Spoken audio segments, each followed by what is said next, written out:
Welcome to మెక్టెక్. ఈ వీడియోలో మనం హీట్ ట్రీట్మెంట్ ప్రాసెస్ గురించి డిస్కస్ చేద్దాం. జనరల్గా ఇండస్ట్రీస్లో ఒకే మెటీరియల్ని హార్డ్గా తయారు చేయాలన్నా, లేదా సాఫ్ట్గా తయారు చేయాలన్నా, లేదా హై స్ట్రెంత్ మెటీరియల్స్గా కన్వర్ట్ చేయాలన్నా ఈ హీట్ ట్రీట్మెంట్ ప్రాసెస్ని యూజ్ చేస్తుంటారు.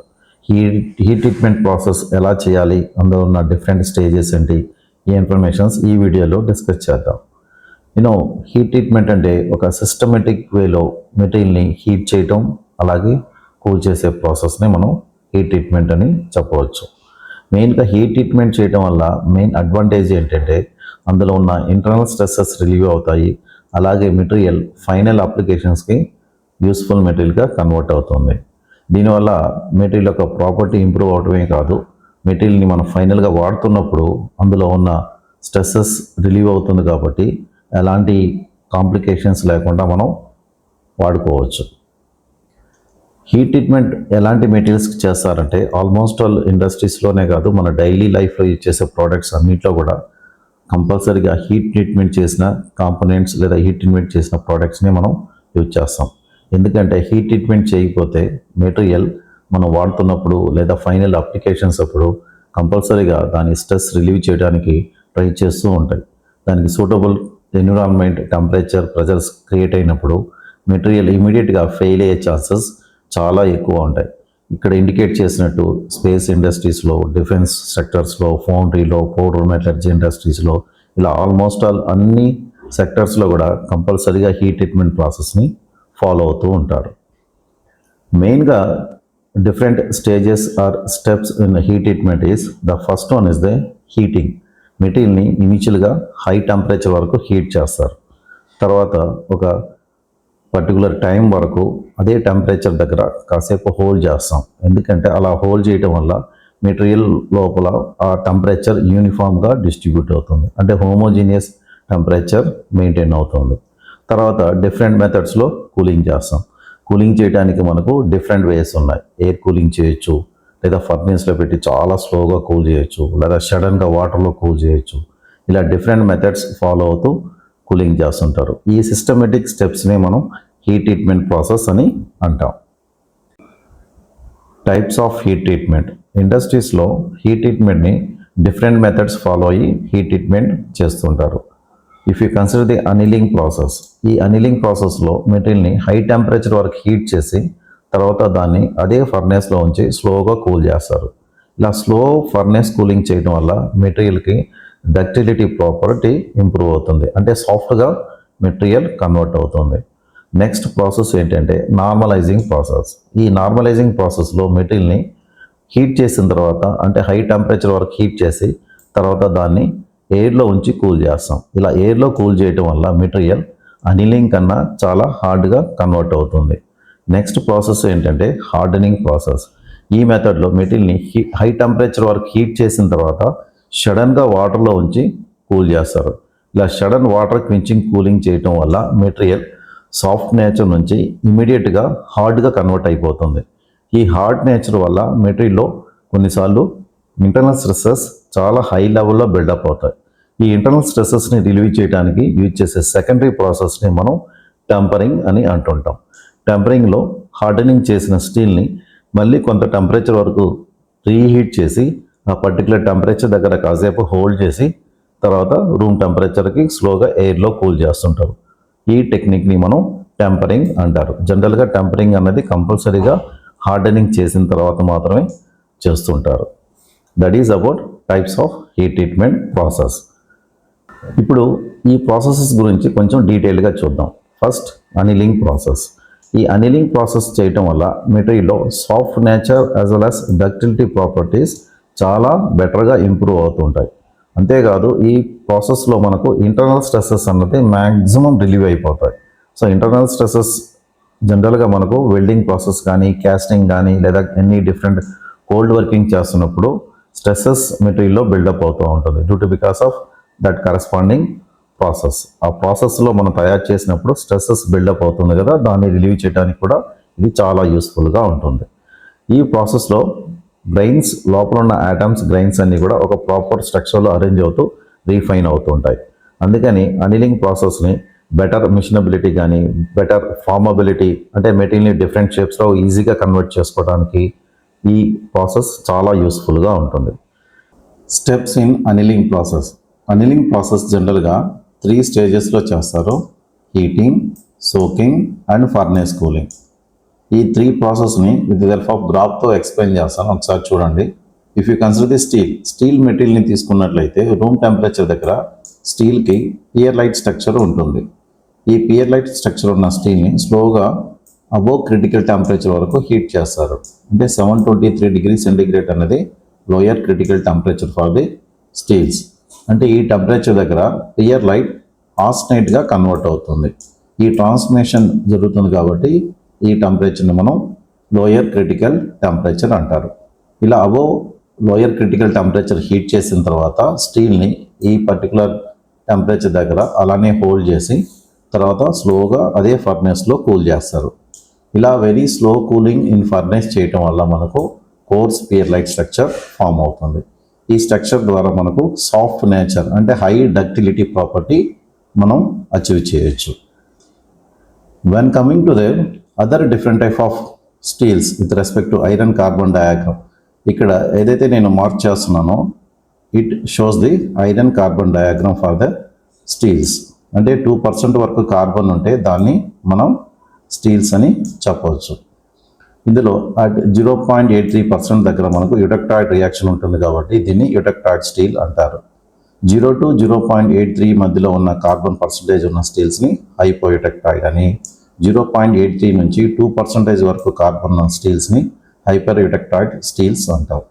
ఈ hyper eutectoid steel or exactly eutectoid steels.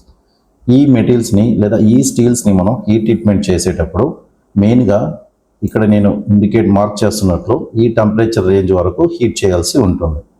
It is hypoeutectoid steel 723 to 910 degree centigrade plus 30 to 50 degree centigrade, అంటే అరౌండ్ 750 లేదా 900 టెంపరేచర్ వరకు హీట్ చేయాల్సి ఉంటుంది. If it is a eutectoid steel 723 plus ఒక 50 degrees వరకు హీట్ చేస్తే సరిపోతుంది.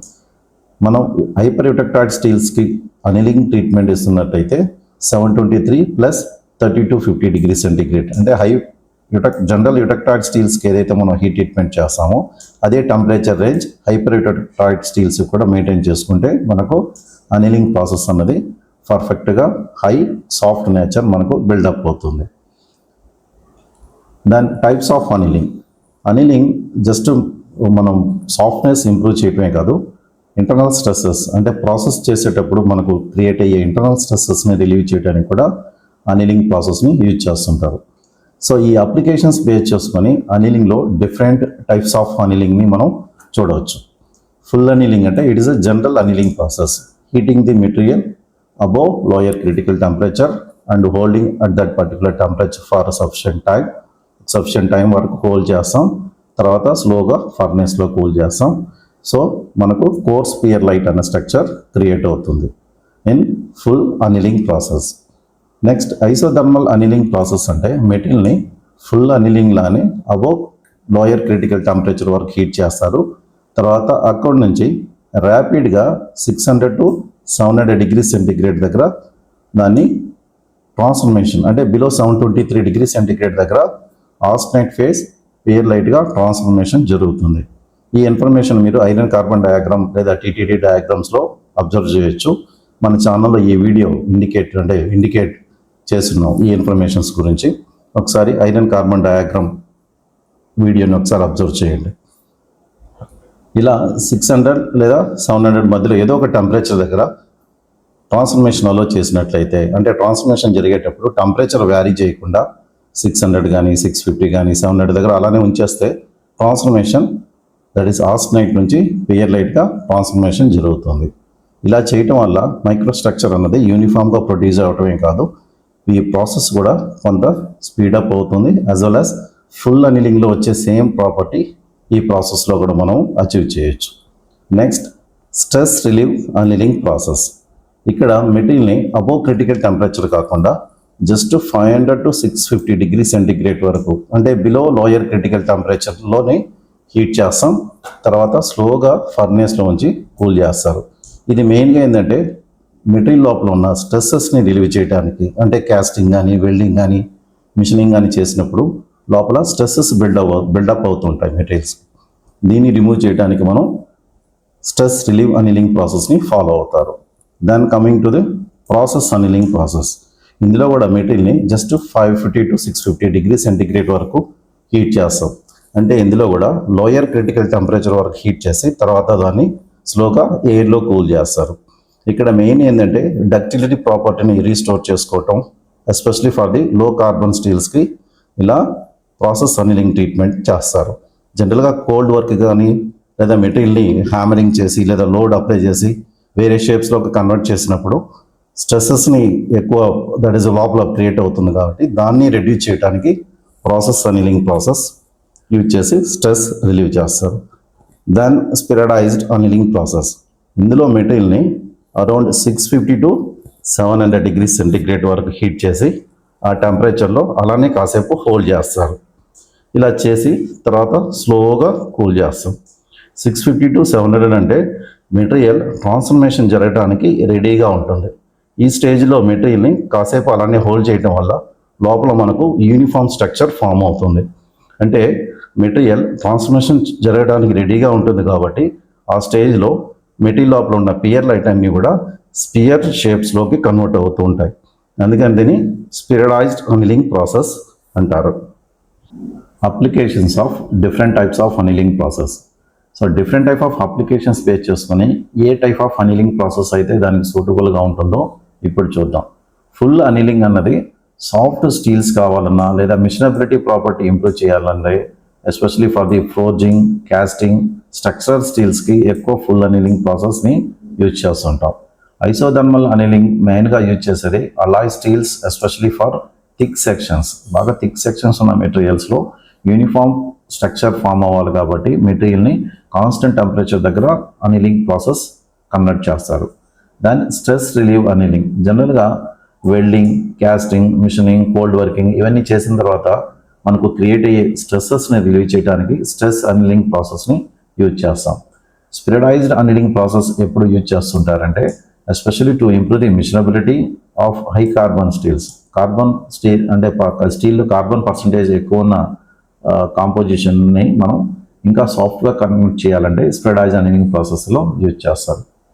Sheet metal works, wire drawing, rolling, so ఇలాంటి అప్లికేషన్స్లో యూజ్ చేసే అన్ని మెటీరియల్స్ని కూడా స్పిరిడైజ్డ్ అనీలింగ్ ప్రాసెస్లో అనీలింగ్ ట్రీట్మెంట్ ఇస్తాం. Heat treatment process that is normalizing. Normalizing చేయటం వల్ల కూడా మనకు స్ట్రెస్సెస్ బిల్డప్ అవుతాయి. But at the same time annealing కన్నా ఇక్కడ హార్డ్నెస్ కూడా ఇంప్రూవ్ అవుతుంది. ఇందులో మనకు fine pearlite structure form అవుతుంది. వెరాజ్ ఇన్ అనీలింగ్ ప్రాసెస్లో మీరు అబ్జర్వ్ చేసినట్లయితే కోర్స్ పియర్ లైట్ ఫామ్ అవుతుంది. But whereas in annealing process fine pearlite structure వస్తుంది. Procedure is almost all same. మెటీరియల్ని హీట్ చేస్తాం, హీట్ చేసిన తర్వాత పర్టికులర్ టెంపరేచర్ దగ్గర దాన్ని అలానే హోల్డ్ చేస్తాం, తర్వాత ఎయిర్ కూలింగ్ చేస్తుంటారు. మెయిన్ అప్లికేషన్స్ ఏంటంటే ఇందులో మనం అబ్జర్వ్ చేయాల్సింది casting, forging, structural steels, machine parts ఇవన్నీ కూడా నార్మలైజింగ్ ట్రీట్మెంట్ ద్వారా మనం ట్రీట్మెంట్ చేసి మెటీరియల్ యొక్క ప్రాపర్టీని, స్ట్రెస్సెస్ని రిలీవ్ చేస్తూ హార్డ్నెస్ని కూడా మెయింటైన్ చేయడానికి అనీలింగ్ అనేది చాలా యూస్ఫుల్గా ఉంటుంది. Steps in normalising process. మనం ఇందాక అనుకున్నట్టు నార్మలైజింగ్ ప్రాసెస్లో సేమ్ అనీలింగ్లో ఉన్నట్టే హీటింగ్, సోకింగ్, దెన్ కూలింగ్ మాత్రం ఎయిర్లో కూల్ చేస్తారు. That is the only common difference between annealing and normalizing. Again ఒకసారి గ్రాఫ్ చూడండి. రూమ్ టెంపరేచర్ దగ్గర పియర్ లైట్ స్టేట్లో ఉన్న స్టీల్ని స్లోగా హీట్ చేసి అబోవ్ లోయర్ క్రిటికల్ టెంపరేచర్ వరకు హీట్ చేస్తాం. తర్వాత ఆ పర్టికులర్ టెంపరేచర్ దగ్గర హోల్డ్ చేస్తారు. దెన్ స్లోగా ఎయిర్లో కూల్ చేస్తాం. ఇలా చేయటం వల్ల ఫైన్ పియర్ లైట్ స్ట్రక్చర్ అనేది ఫామ్ అవుతుంది. ఓకే, సో ఈ టైప్ ఆఫ్ నార్మలైజింగ్ ప్రాసెస్ జనరల్గా మనం ఎక్కువ కూడా ఆస్టనైట్ నుంచి పియర్ లైట్ స్టేట్ అంటే ఫైన్ పియర్ లైట్ స్ట్రక్చర్లో కన్వర్ట్ చేయాలంటే ఈ ప్రొసీజర్ని యూజ్ చేస్తాం. ఇంకో ఇంపార్టెంట్ పాయింట్ గుర్తుపెట్టుకోవాల్సింది ఏంటంటే నార్మలైజింగ్ చేస్తున్నప్పుడు కంపల్సరీగా మెటీరియల్ హీట్ చేసేటప్పుడు అప్ టు ఆస్టనైట్ స్టేట్ అంటే ఆస్టనైట్ స్ట్రక్చర్ వచ్చేంత వరకు హీట్ చేసి తర్వాత మాత్రమే కూల్ చేయాల్సి ఉంటుంది. నార్మలైజింగ్ మైక్రోస్ట్రక్చర్ ఆల్రెడీ నేను ఇందాక ఎక్స్ప్లెయిన్ చేశాను. అనీలింగ్లో coarse to pearlite form అవుతుంది. అంటే ఇక్కడ ఫామ్ అయిన సిమెంటైట్ స్టేట్ని మీరు అబ్జర్వ్ చేస్తున్నట్లయితే ఇది చాలా థిక్గా ఉంటుంది. యాజ్ ఎ నార్మలైజ్డ్ ప్రాసెస్లో మనం స్టీల్ని ప్రాసెస్ చేస్తే మనకు ఫామ్ అయ్యే ఈ సిమెంటైట్ స్ట్రక్చర్ అన్నది చాలా థిన్ లేయర్ బై లేయర్గా ఫామ్ అవుతూ ఉంటుంది. సో దీనివల్ల మనకు ఆ డక్టిలిటీతో పాటు హార్డ్నెస్ కూడా ఇంప్రూవ్ అవుతుంది. జనరల్ పాయింట్ ఆఫ్ వ్యూలో లేదా అప్లికేషన్ పాయింట్ ఆఫ్ వ్యూలో చూడాలంటే casting, forging, structural steels, machine components ఇవన్నీ కూడా నార్మలైజింగ్ హీట్ ట్రీట్మెంట్కి లోన్ అవుతూ ఉంటాయి. ఇలా నార్మలైజింగ్ చేసిన తర్వాత ఫైనల్ అప్లికేషన్స్లో యూజ్ చేస్తుంటారు. మెయిన్ అడ్వాంటేజ్ ఏంటంటే లోపల ఉన్న గ్రైన్స్ అన్నీ కూడా రీఫైన్ అవుతాయి. మనకు mechanical properties especially hardness improve అవుతుంది. You can get the uniform microstructure develop అవుతుంది. అట్ ది సేమ్ టైం లోపల ఉన్న ఇంటర్నల్ స్ట్రెసెస్ కూడా రిలీవ్ అవుతూ ఉంటాయి. అందుకని నార్మలైజింగ్ని మనం యూజ్ చేస్తాం. హీట్ ట్రీట్మెంట్లో next process hardening. Hardening is a heat treatment process used to increase the hardness. అంటే మెటీరియల్ యొక్క హార్డ్నెస్ బాగా హార్డ్గా తయారు చేయాలంటే హార్డనింగ్ ట్రీట్మెంట్ చేస్తుంటారు. ఇందులో మెటీరియల్ని బాగా హీట్ చేసి సడన్ కూలింగ్ చేస్తుంటారు. ఇలా చేయడం వల్ల మెటీరియల్కి హై హార్డ్నెస్ డెవలప్ అవుతుంది. అంటే అనీలింగ్ నార్మలైజింగ్ ప్రాసెస్తో కంపేర్ చేసినప్పుడు ఇక్కడ హార్డ్నెస్ అన్నది చాలా హై లెవెల్లో ఉంటుంది. Steps and hardening process point of వ్యూలో వస్తే ఇక్కడ కూడా ప్రొసీజర్ అయితే సిమిలర్గా ఉంటుంది. ఎస్పెషల్లీ మెటీరియల్ని హీట్ చేస్తాం, తర్వాత సోకింగ్ చేస్తాం, తర్వాత సడన్ కూలింగ్ చేస్తాం. వెరాజ్ అనీలింగ్ ప్రాసెస్లో అయితే ఫర్నేస్ కూలింగ్లో చేస్తాం, నార్మలైజింగ్లో ఎయిర్ కూలింగ్లో చేస్తాం. వెరాజ్ హార్డనింగ్ ప్రాసెస్లో ఈ ప్రాసెస్లో మెటీరియల్ని హై టెంపరేచర్ హీట్ చేసి కాసేపు హోల్డ్ చేసిన తర్వాత ఇమీడియట్గా వాటర్లో వేసి కూల్ చేస్తుంటారు. సో ఒకసారి ఈ గ్రాఫ్ కూడా అబ్జర్వ్ చేయండి. సో గ్రాఫ్ మీరు ఒకసారి అబ్జర్వ్ చేసినట్లయితే మెటీరియల్ని రూమ్ టెంపరేచర్ దగ్గర నుంచి హై టెంపరేచర్ అంటే అబోవ్ క్రిటికల్ టెంపరేచర్ హీట్ చేస్తారు, తర్వాత హోల్డ్ చేస్తాం, సడన్గా వాటర్లో కూల్ చేస్తారు. ఇలా చేయటం వల్ల మెటీరియల్లో మార్టన్సైట్ స్ట్రక్చర్ అనేది ఫామ్ అవుతుంది. సడన్గా వాటర్లో కూల్ చేయడం వల్ల ఈ మార్టన్సైట్ స్ట్రక్చర్ అన్నది క్రియేట్ అవుతుంది. అంటే ఆస్టనైట్ రియలైట్గా కాకుండా మార్టన్సైట్ స్టేజ్లోకి కన్వర్ట్ అయిపోతుంది. ఈ మార్టన్సైట్ స్ట్రక్చర్ అన్నదే హై హార్డ్నెస్ బిల్డప్ అవడానికి ఉన్న main reason. Hardening temperatures. So steel అంటే మనకు steels different types of steels ఉంటాయి. Hypoeutectoid steels, eutectoid steels and hypereutectoid steels అని. If you are going for the hypoeutectoid steels అంటే so మెటీరియల్ని రాయల్ క్రిటికల్ టెంపరేచర్ నుంచి just 30 to 50 degrees centigrade above temperature వరకు heat చేసి ఆ స్టేజ్లో కాసేపు హోల్డ్ చేసిన తర్వాత ఇమీడియట్గా కూల్ చేస్తాం. మనం యుటెక్టాయిడ్ లేదా హైపర్ యుటెక్టాయిడ్ స్టీల్స్ యూజ్ చేస్తున్నట్లయితే మెటీరియల్ని అబోవ్ క్రిటికల్ టెంపరేచర్ వరకు లోయర్ క్రిటికల్ టెంపరేచర్ వరకు హీట్ చేసి ఆ పర్టికులర్ టెంపరేచర్ దగ్గర హోల్డ్ చేసి తర్వాత ఇమీడియట్గా కూల్ చేస్తే సరిపోతుంది. సో మెయిన్గా ఇందులో హీటింగ్ అండ్ కూలింగ్ ప్రాసెస్ చేసేటప్పుడు ఆస్టనైట్ స్టేట్ ఇమీడియట్గా మనకు మార్టన్సైట్ స్టేట్ కింద కన్వర్ట్ అవుతూ ఉంటుంది. So this is the main reason for getting high hardness of steels. Applications point of వ్యూలో తీసుకున్నప్పుడు కటింగ్ టూల్స్. ఎందుకంటే కటింగ్ టూల్స్కి చాలా హార్డ్ నేచర్ ఉండాలి. ఎందుకంటే మెటీరియల్ని కట్ చేయాలంటే సో మనం కట్ చేసే టూల్ కంపల్సరీగా మన బేస్ మెటీరియల్ కన్నా హార్డ్గా ఉండాలి. అలాగే గేర్స్, షాఫ్ట్స్. గేర్స్ ఎందుకంటే గేర్స్ ఇంకో గేర్తో కంటిన్యూస్గా కాంటాక్ట్లో ఉంటుంది కాబట్టి దానికి వియర్ రెసిస్టెన్స్ ప్రాపర్టీ ఉండాలి. అట్ ది సేమ్ టైం బాగా హార్డ్గా కూడా ఉండాలి. అలాగే స్ప్రింగ్స్, మెకానికల్ పార్ట్స్ ఇవన్నీ కూడా హార్డనింగ్ ట్రీట్మెంట్ చేస్తారు. దాని మెయిన్ అడ్వాంటేజ్ ఇందాక చెప్పినట్టు హార్డ్నెస్ ఇంప్రూవ్ అవుతుంది, వియర్ రెసిస్టెన్స్ ఇంప్రూవ్ అవుతుంది, స్ట్రెంత్ కూడా ఇంప్రూవ్ అవుతుంది. మెయిన్ లిమిటేషన్ లేదా డ్రాబ్యాక్ ఏంటంటే ఈ ప్రాసెస్లో మెటీరియల్ సడన్గా కూల్ చేయడం వల్ల లోపల స్ట్రెసెస్ హై లెవెల్లో బిల్డప్ అవుతుంది. At the same time brittleness property increase అవుతుంది. బ్రిటిల్నెస్ ఇంప్రూవ్ అవడం వల్ల సడన్ లోడ్స్ ఇలాంటి ఏమైనా దాని మీద యాక్ట్ అయినప్పుడు ఇమీడియట్గా మెటీరియల్ విత్స్టాండ్ అవ్వకుండా ఫెయిల్ అయిపోతూ ఉంటుంది. వెంటనే క్రాక్స్ ఇవ్వడం కానీ వెంటనే బ్రేక్ అయిపోవడం కానీ ఇలాంటివి జరుగుతుంటాయి. అందుకని హార్డనింగ్ చేసిన తర్వాత నెక్స్ట్ ప్రాసెస్ కింద మనం టెంపరింగ్ ట్రీట్మెంట్ చేస్తారు. టెంపరింగ్ జనరల్గా హార్డనింగ్ చేసిన తర్వాత మళ్ళీ రీహీట్ చేసి కాసేపు బిలో లోయర్ క్రిటికల్ టెంపరేచర్ దగ్గరనే ఉంచి తర్వాత స్లోగా ఎయిర్లో కూల్ చేస్తారు. ఇలా చేయటం వల్ల టెంపరింగ్లో ఉన్న డిసడ్వాంటేజెస్ని మనం రెడ్యూస్ చేయొచ్చు. మేజర్ స్టెప్స్ పాయింట్ ఆఫ్ వ్యూలో తీసుకున్న సిమిలర్ స్టేజెస్ ఉంటాయి. హీటింగ్ కాబట్టి ఇక్కడ రీహీట్ చేస్తారు. హార్డనింగ్ చేసిన తర్వాత మెటీరియల్ని రీహీటింగ్ చేస్తాం, తర్వాత ఆ పర్టికులర్ టెంపరేచర్ దగ్గర కాసేపు హోల్డ్ చేస్తాం, తర్వాత ర్యాపిడ్గా ఇమీడియట్గా కూల్ చేస్తారు. వాటర్లో కానీ డిఫరెంట్ సొల్యూషన్స్లో పెట్టి రూమ్ టెంపరేచర్స్కి రిమూవ్ చేస్తాం. If you observe the graph మెటీరియల్ని just below lower critical temperature heat చేస్తాం, తర్వాత ఆ టెంపరేచర్ దగ్గర కాసేపు హోల్డ్ చేస్తారు. That is nothing but soaking, then slowly cooling in the air. ఇలా చేయటం వల్ల మనకు మార్టన్ సైట్ స్ట్రక్చర్ ఫామ్ అవుతుంది. ఇక్కడ ఫామ్ అయ్యే స్ట్రక్చర్ని మనం టెంపర్డ్ మార్టన్ సైట్ అంటారు. జనరల్గా హార్డనింగ్లో అయితే డైరెక్ట్ మార్టన్ సైట్ వస్తుంది. అందులో చాలా జిగ్జాగ్గా ఆటమ్స్ అన్ని కూడా ప్లేస్ అవ్వటం వల్ల హై హార్డ్నెస్ ఉంటుంది. దెన్ టైప్స్ ఆఫ్ టెంపరింగ్ అంటే మనం రీహీట్ చేసే టెంపరేచర్ని బేస్ చేసుకొని, అంటే టెంపరేచర్ రేంజెస్ని బేస్ చేసుకొని టెంపరింగ్కి డిఫరెంట్ నేమ్స్ ఉంటాయి. లో temperature tempering, medium temperature tempering and high temperature tempering. లో టెంపరేచర్ టెంపరింగ్ అనేది 150 to 250 డిగ్రీ సెంటీగ్రేడ్ వరకు హీట్ చేసి తర్వాత కూల్ చేస్తుంటారు. ఈ అప్లికేషన్స్ కూడా మీరు ఒకసారి అబ్జర్వ్ చేసినట్లయితే లో టెంపరేచర్ టెంపరింగ్ అన్నది cutting tools, measuring instruments, dies, wear resistance tools ఇలాంటి వాటికి లో టెంపరేచర్ టెంపరింగ్ని ఫాలో అవుతారు. దాని మీడియం టెంపరేచర్ టెంపరింగ్ అంటే 250 to 450 డిగ్రీ సెంటీగ్రేడ్ వరకు హీట్ చేసి తర్వాత ఎయిర్ కూలింగ్ చేస్తాం. మెయిన్గా ఇవన్నీ కూడా స్ప్రింగ్స్, హ్యామర్స్, చిజల్స్, పంచెస్ ఇలాంటి అప్లికేషన్స్లో ఎక్కువ మీడియం టెంపరేచర్ టెంపరింగ్ ఫాలో అవుతారు. దాని high temperature tempering. High temperature అంటే హై టెంపరేచర్ వరకు రీహీట్ చేయడం వల్ల మనకు కొంతవరకు హార్డ్నెస్ రెడ్యూస్ అవుతుంది, కానీ మెటీరియల్లో టఫ్నెస్ అన్నది హై లెవెల్లో ఉంటుంది. అందుకని హై టెంపరేచర్ టెంపరింగ్ ఎక్కువ gears, shafts, mechanical structural components వీటన్నిటి కూడా హై టెంపరేచర్ టెంపరింగ్ని ఫాలో అవుతాం. దాని ప్రాపర్టీ పాయింట్ ఆఫ్ వ్యూలో మీరు ఒకసారి అబ్జర్వ్ చేసినట్లయితే with respect to tempering temperatures, tempering temperature 0 to 200 వరకు మీరు ఒకసారి అబ్జర్వ్ చేయండి. ఇంటర్నల్ స్ట్రెస్సెస్ అన్నది డ్రాస్టిక్గా రిడ్యూస్ అయిపోతుంది. But whereas in the case of medium tempering temperatures మీరు అబ్జర్వ్ చేసినట్లయితే హార్డ్నెస్ అన్నది చాలా వరకు రెడ్యూస్ అవుతుంది, కానీ టఫ్నెస్ చాలా హై లెవెల్లో ఇంక్రీజ్ అవుతూ ఉంటుంది. Similarly for the high temperature tempering. High temperature టెంపరింగ్లో మనకు టఫ్నెస్ సేమ్ లెవెల్ మెయింటైన్ అవుతుంది.